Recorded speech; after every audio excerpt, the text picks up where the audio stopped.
வந்து இந்த பையனை பழி தீர்க்கணும் அப்படின்ற அடிப்படையில் வெளியில் உள்ள ஆளுகளை வச்சு தம்பி முருகானந்தத்தை வந்து படுகொலை செய்யப்பட்டதாக வந்து அங்கே உள்ள தகவல் வந்து வந்திருக்கு. அதனால் வந்து இது அவங்க வந்து சிறைக்குள்ளே நடந்த ஒரு தனிப்பட்ட பிரச்சனையாக வந்து ஒரு விஷயம்னா இப்போ இந்த தம்பி மேலே என்ன தவறுன்னு பார்த்தீங்கன்னா தெரிஞ்ச போய் ஒருத்தர் வந்து இந்த மாதிரி சரக்கடிக்க கூப்பிட்டான் அதனால நான் போனேன் அப்படின்ற அடிப்படையில் போனனால இந்த விபரீதம் வந்து நடந்திருக்கு. கண்டிப்பாக இந்த தம்பிக்கு வந்து மதுப்பழக்கம் இல்லாமல் இருந்திருந்தால் கண்டிப்பாக இந்த தம்பியோட உயிர் போயிருக்க வாய்ப்பு இருந்திருக்காது.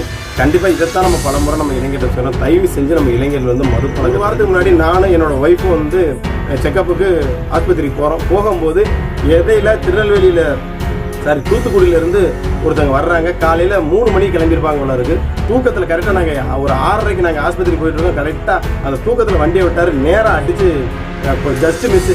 கரெக்டாக ஒரு 30 செகண்ட் நான் வண்டியை பேக்கில் நிப்பாட்டல அப்படின்னா கண்டிப்பாக நான் இன்னைக்கு இந்த மாதிரி பேசிட்டு இருக்க முடியும். உடனே அந்த ஆக்சிடென்ட் ஆன அடுத்த செகண்ட் 100 ஃபோன் அடிக்கிறோம், 108 ஃபோன் அடிக்கிறோம், 108 ஃபோன் அடித்தோடனே அடுத்த வர வைக்கிறோம். இப்போ நம்மளாம் அதை வந்து இதில் சாதி மதம் இனம் கண்டா நம்ம வந்து அதை பார்த்து நிறைய விஷயங்கள்ல அதாவது காவல்துறைக்கு நாங்கள் ஒரு ரெக்யூஸ்டாக வைக்கிறோம். தயவு செஞ்சு எல்லா சமூகத்தில் உள்ள ஆட்களுக்கும் நாங்கள் அதை சொல்கிறோம், தயவு செஞ்சு அவங்க மேலே தவற பொய்யான வழக்குகள் வந்து போடாதீங்க. தயவு செஞ்சு வந்து புட்டப் கேஸ் வந்து போடாதீங்க. இதை போட்டு நிறைய இளைஞர்களோட வாழ்க்கையை வந்து நீங்களே சீரழிக்கிறீங்க. அது ரொம்ப மனசுக்கு வருது. உயிரை எடுக்கிறன்றது வந்து ரொம்ப மட்டமான செயல். இது எல்லா சமூகத்துக்குமே நான் சொல்ல வரேன், சரிங்களா? ஏன்னா ஒரு குழந்தைய பெற்று வளர்த்து எடுக்கிறது, ஒரு தாய் வந்து 10 மாதம் ஒரு குழந்தைய சுமக்கிறாங்க அப்படின்னா அது எல்லா சமூகத்தில் உள்ள இளைஞரையும் தான் நான் சொல்ல வரேன். அந்த தாய் எவ்வளோ கஷ்டப்பட்டுருப்பாங்க. இப்போ இந்த முருகானந்தன்ற தம்பி அந்த வீட்டுக்கு ஒரே ஆம்பளை பையன். என்னோட கருத்துக்களும் என்னோட சிந்தனைகளும் இந்த சமூகத்துக்கு சரியான முறையில் இருக்குன்னு நினைக்கிறவங்க மட்டும் இந்த மூவேந்தர் மீடியாவை சப்ஸ்கிரைப் பண்ணி பெல் ஐக்கானை ஆள் கொடுத்துக்கோங்க. இப்போ வீடியோக்குள்ளே போகலாம். உறவுகள் அனைவருக்கும் வணக்கம். நான் தினேஷ் முல்லர். இந்த காணொலி எதற்காக அப்படின்னா, நேற்று மதுரை கடிச்சநேந்தலை சார்ந்த தம்பி முருகானந்தம் என்ற இளைஞர் வந்து மர்ம நபர்களால் வந்து அழகர்கோவில் ரோட்டில் வந்து வெட்டி வந்து படுகொலை செய்யப்பட்டாங்க.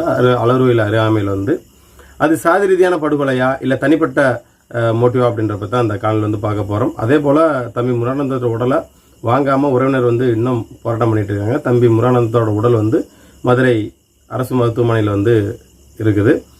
அதற்கு முன்னாடி தொடர்ந்து தென் மாவட்டத்தில் நடக்கக்கூடிய படுகொலையை கண்டித்தும், அது மட்டுமல்லாமல் தம்பி தீபக் பாண்டியனோட இறுதி மரியாதை நிகழ்வில் கலந்து கொண்ட தலைவர்கள் மீதும் பொறுப்பாளர் மீதும் வழக்கு பதிவு செய்ததை கண்டித்து நம் தேவேந்திரகுல வேளாண் சமூகத்தை சார்ந்த இயக்கங்களையெல்லாம் ஒருங்கிணைச்சு, அதாவது இயக்கங்களோட தலைமைகள்லாம் ஒருங்கிணைச்சு நாளை திருநெல்வேலி பாளையங்கோட்டையில் வந்து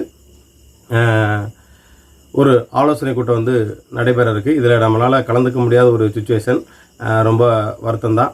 ஏன்னா மனைவி வேற நிறமாத கர்ப்பிணி, அதாவது 9 மாதம், இன்னும் ஒரு வாரம் 2 வாரங்களுக்குள்ள வந்து டாக்டரோட டேட் வந்து சொல்லியிருக்காங்க. அதனால் நம்ம ஒத்தையில் விட்டுட்டு போக முடியாது. அப்படின்றனால வந்து நம்ம வெளியில் எங்கேயும் போக முடியல. அதனால தான் இன்றைக்கி மதுரையிலேருந்தோட வந்து நம்ம வந்துட்டோம். அதனால் வந்து நாளைக்கு நடக்கக்கூடிய நெல்லை பாளையங்கோட்டையில் நடக்கக்கூடிய அந்த தலைவருக்கான அந்த கலந்தாய்வு கூட்டத்திலையும் தொடர்ந்து நடத்தப்படக்கூடிய இந்த படுகொலை கண்டித்து வந்து ஒரு ஆலோசனை கூட்டம் வந்து நடத்துகிறாங்க. நம் சமூகத்தை சார்ந்த இயக்கங்களோட தலைவர்கள், சங்கங்களோட தலைவர்கள் வந்து சமூக ஆர்வலர்கள் வந்து அந்த நிகழ்வில் கலந்துக்கங்க அப்படின்ற ஒரு அன்பான வேண்டுகோளை வைத்துக்கொண்டு, தம்பி முருகானந்தம் வந்து நேற்று சரியாக 3 மணி அளவில், அதாவது அழகர்கோவில் அருகாமையில் இருக்கக்கூடிய அந்த காலேஜ் பக்கத்தில் வந்து அந்த ஊர் பேர் டக்குன்னு வர மாட்டேங்குது, அந்த இடத்துல வந்து வச்சு படுகொலை செய்யப்பட்டிருக்காது.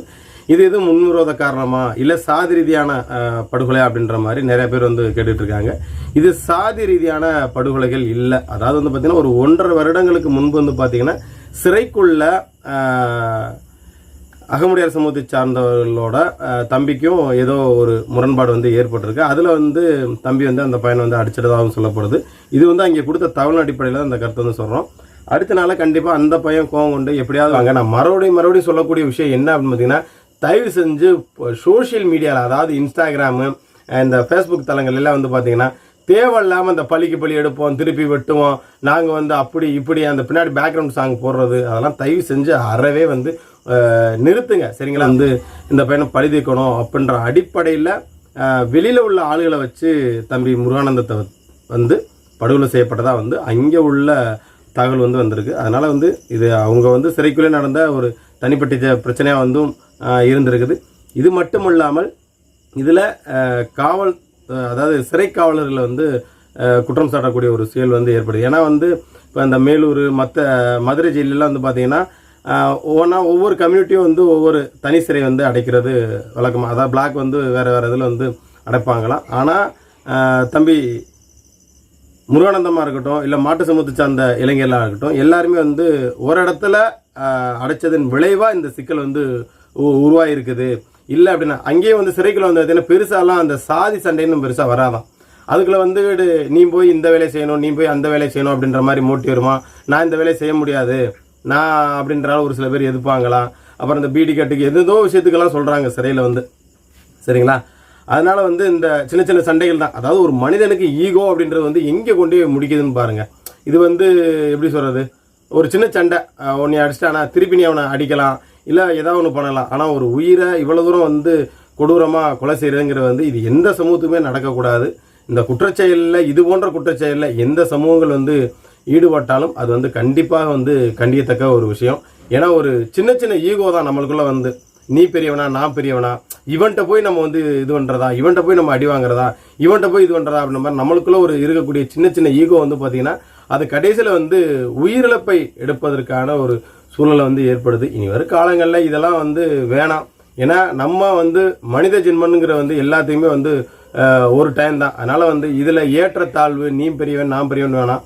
ஏன்னா இன்றைக்கி தமிழ்நாட்டை பொறுத்தளவு தான் நம்ம இந்த ஒரு சிக்கலில் இருக்கோம். இந்த வெளிநாடெல்லாம் போய் பாருங்கள், வெளிநாட்டுக்காரன் நம்மளை தான் அடிமையிலாக வச்சுருக்கிறான். அந்த மாதிரி சிக்கலாக இருக்குது. இன்றைக்கி நம்ம எவ்வளோ தூரம் வந்து நம்ம ஆண்ட பரம்பரை வரலாறு பேசுகிறோம். வெளியில் போன எத்தனையோ இடங்களில் வந்து இதே தமிழர்களை வந்து ஒடுக்கி எந்தெந்த தொழிலெலாம் நம்ம தப்பாக வந்து தமிழ்நாட்டில் பேசுகிறோமோ அதெல்லாம் அந்த இப்போ அரபி கண்ட்ரியாக இருக்கட்டும் மற்ற கண்ட்ரியாக இருக்கட்டும் இந்த இடத்துல எல்லாம் வேலை பார்க்கக்கூடிய சூழல் தான் ஏற்படுது. அதனால் வந்து ஈகோன்றது நம்ம மனசை பொறுத்து தான் இருக்குது. அதனால் இது வரைக்கும் இது போன்ற காழ்ப்புணர்ச்சியெல்லாம் வந்து கொஞ்சம் தவிருங்க. அதே போல் நம்ம இளைஞருக்கு நான் சொல்ல வர விஷயம்னா, இப்போ இந்த தம்பி மேலே என்ன தவறுன்னு பார்த்தீங்கன்னா தெரிஞ்ச போய் ஒருத்தர் வந்து இந்த மாதிரி சரக்கடிக்க கூப்பிட்டான், அதனால நான் போனேன் அப்படின்ற அடிப்படையில் போனனால இந்த விபரீதம் வந்து நடந்திருக்கு. கண்டிப்பாக இந்த தம்பிக்கு வந்து மதுப்பழக்கம் இல்லாமல் இருந்திருந்தால் கண்டிப்பாக இந்த தம்பியோட உயிர் போயிருக்க வாய்ப்பு இருந்திருக்காது. கண்டிப்பாக இதைத்தான் நம்ம பலமுறை நம்ம இளைஞர்கிட்ட சொல்கிறோம், தயவு செஞ்சு நம்ம இளைஞர்கள் வந்து மதுப்பழக்கத்துலேருந்து வெளியில் வாங்க. இன்றைக்கி கஞ்சா அதிகமாக புழக்கமாகிட்டு இருக்குது. மதுரையை சுற்றியும் சரி எல்லா பகுதியிலுமே இன்றைக்கி கஞ்சா புழக்கம் வந்து அதிகமாகிட்டு இருக்குது. இதை பற்றி நம்ம நிறைய விஷயங்கள் வெளிப்படையாகவும் பேச முடியாது. ஏன்னா கஞ்சா நெட்வொர்க்குங்கிறது மிகப்பெரிய அளவு இருக்குது. அதனால் வந்து அதை நம்மளால் தடுத்து நிறுத்த முடியாது. நம்ம வீடியோ போகிறனால அது தடுத்து நிற்க போகிறதும் கிடையாது. அதனால் வந்து நம்ம இளைஞர்கள் முடிஞ்ச மட்டும் அந்த மது பழக்கம் கஞ்சா பழக்கத்துலேருந்து தயவு செஞ்சு வெளியில் வாங்க. ஏன்னா மதுவோ கஞ்சாவோ நீங்கள் அதை சாப்பிட்ட பிறகு என்ன சுயநிலவே இல்லாமல் நிறைய பேரை நம்ம வந்து பார்க்க முடியுது. அதாவது அவங்களுக்குள்ளேயே மோட்டிவ் நடக்குது. உதாரணத்துக்கு சொல்லணும்னா திருப்பூரில் ஒரு 2 வாரங்களுக்கு முன்னாடி ஒரு சம்பவம் வந்து நடந்திருக்குது. அது ஒன்றுமே இல்லை, ஒரு பாரில் உட்காந்து குடிச்சிட்டு இருந்திருக்காங்க. போதையில் ஒருத்தர் வந்துட்டு எனக்கு சிப்ஸ்ன்ட்டு ஏதோ கையில் எடுத்திருக்காப்புல இருக்குது. ஏய் நீ ஏன்டா என்னோட எடுக்கிற அப்படின்னு இன்னொரு குடிச்சாள் வந்து கேட்டிருக்காப்புல. உடனே அவர் போதையில் என்ன பண்ணியிருக்கா மண்ணள்ளி அவர் சாப்பிட்ட உணவில் வச்சிருக்காப்புல. இதனால அந்த பாரில் வந்து ஒரு படுகொலை நடந்திருக்கு.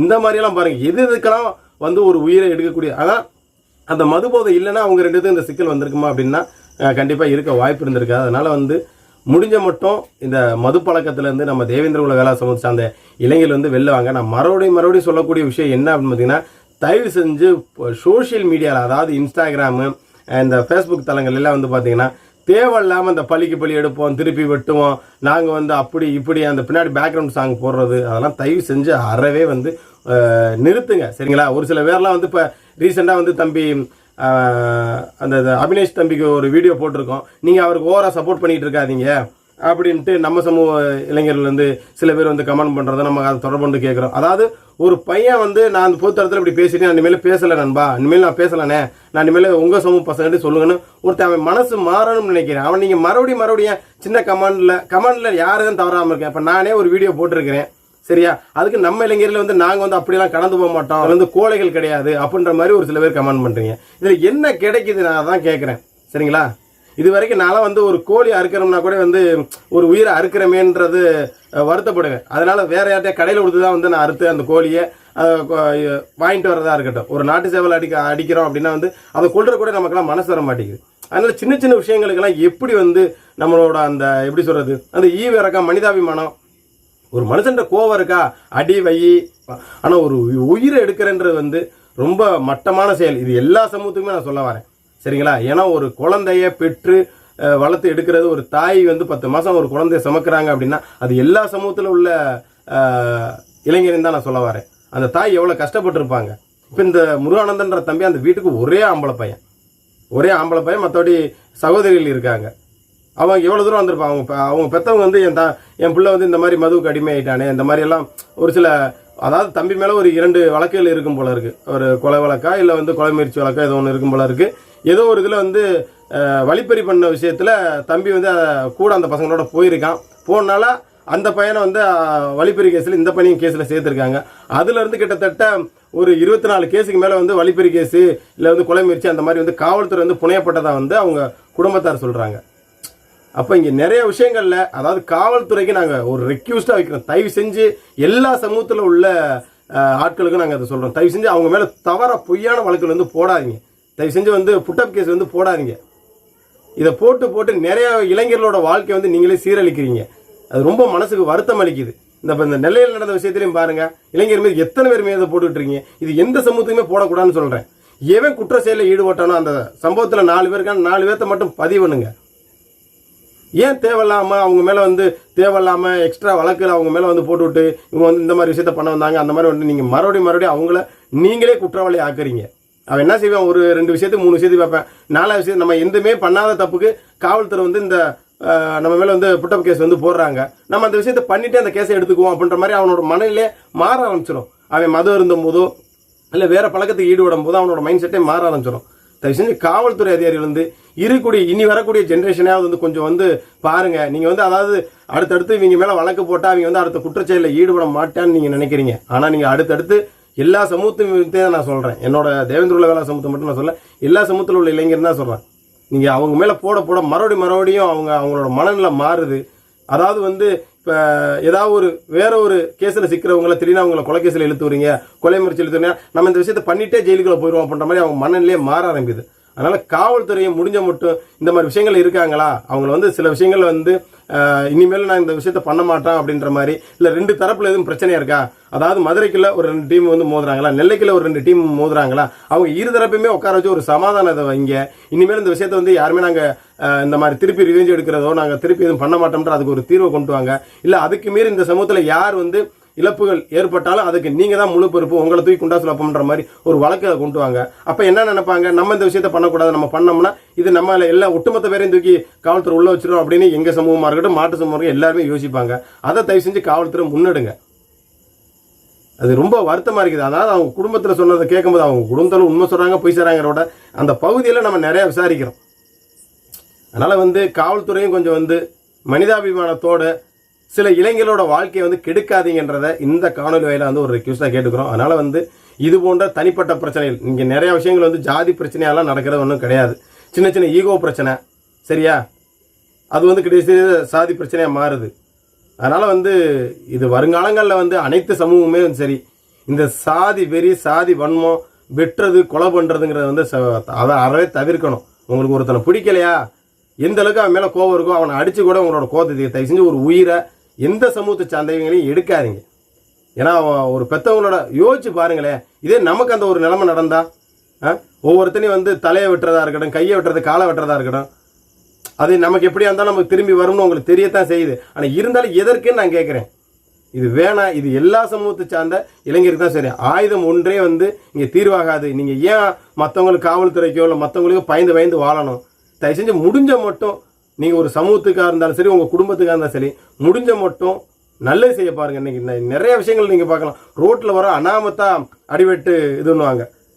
ஒரு வாரத்துக்கு முன்னாடி நானும் என்னோடய ஒய்ஃபும் வந்து செக்கப்புக்கு ஆஸ்பத்திரிக்கு போகும்போது இடையில தூத்துக்குடியிலேருந்து ஒருத்தவங்க வர்றாங்க. காலையில் 3 மணிக்கு கிளம்பியிருப்பாங்க போல இருக்குது. தூக்கத்தில் கரெக்டாக நாங்கள் ஒரு 6:30க்கு நாங்கள் ஆஸ்பத்திரி போயிட்டுருக்கோம். கரெக்டாக அந்த தூக்கத்தில் வண்டியை விட்டார், நேராக அடித்து ஜஸ்ட் மிஸ்ஸு.